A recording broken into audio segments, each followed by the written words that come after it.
সিলেটের কোরবানির পশুর হাটের শেষ সময়ে জমে উঠেছে বেচাকেনা। হাটে নিরাপত্তায় কঠোর অবস্থানের প্রশাসন। আরও জানাতে আমাদের সাথে যুক্ত হচ্ছেন সহকর্মী তৌহিদুর রহমান শাহ।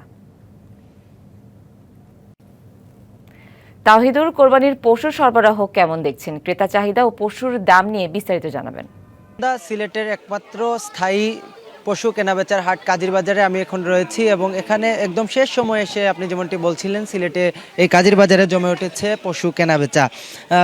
গত বছর যে জায়গায় এক সপ্তাহ আগে থেকে বিপুল ক্রেতা সমাগমে সরগরম হয়ে উঠত বাজার, সেই তুলনায় এবছর একদম শেষ মুহূর্তে এসে আসলে বাজার জমে উঠেছে এবং আজকে সকাল থেকে কিন্তু গুড়ি গুড়ি বৃষ্টি হওয়ার কারণে সিলেটে বাজারের একদম শেষ দিনের বাজার নিয়ে কিছুটা শঙ্কিত থাকলেও একদম বিকেলের এই সময়টাতে অর্থাৎ এখন থেকে মাত্র আধ ঘন্টা আগ থেকেই কিন্তু রোদ উঠেছে, ফলে বাজারে বিপুল সংখ্যক ক্রেতারা এসেছেন।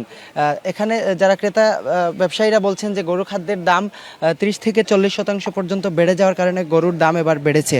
গত বছরের তুলনায় এবার গরুর দাম কিছুটা বেশি বলে জানাচ্ছেন, তবে ক্রেতারা আশা করছেন শেষ সময়ে দাম কিছুটা কমতে পারে, তাই অনেকেই এখনও হাটে ঘোরাফেরা করছেন। তবে গতকালকে কিন্তু সিলেটের এই একমাত্র স্থায়ী পশুর হাট থেকে সিলেট শহরের বিভিন্ন প্রান্ত থেকে মানুষজন এসে বিপুল সংখ্যক পশু কেনা বেচা এখানে হয়েছে এবং পাশাপাশি আজকে কিন্তু সিলেট শহরে যারা বসবাস করে থাকেন তাদের আসলে যে মূলত গরু রাখার জায়গা না থাকার কারণে আজকেই কিন্তু ব্যাপারীরা আশা করছেন যে সিলেট শহরের মানুষজন এখান থেকে গরু কিনে নিয়ে যাবেন।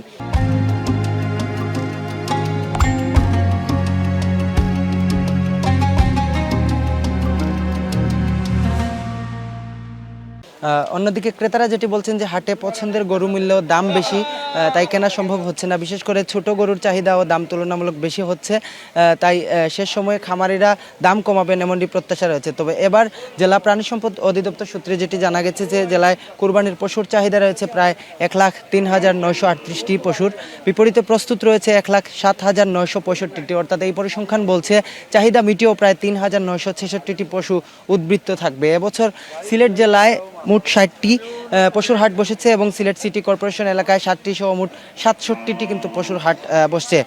পাশাপাশি অনলাইন প্ল্যাটফর্মে পশু কেনা বেচা চলছে এবং পশুর হাটে কিন্তু জাল নোট শনাক্তকরণ সহ এখানে কিন্তু বিভিন্ন ধরনের ব্যবস্থা রয়েছে। নিরাপত্তা ব্যবস্থাও কঠোরভাবে জোরদার করা হয়েছে। আজকে শেষ মুহূর্তে এসে রাতেও কিন্তু প্রচুর কেনা বেচা হবে এবং ভোর পর্যন্ত কিন্তু কাজিরবাজার জমে উঠবে। পাশাপাশি সিলেটের সব বাজারেই চলবে দেদার কেনা বেচা, এমনই প্রত্যাশা সকলের। তো সব মিলিয়ে এই ছিল আমার কাছে সিলেটের কাজিরবাজার থেকে পশু কেনা বেচার সবশেষ।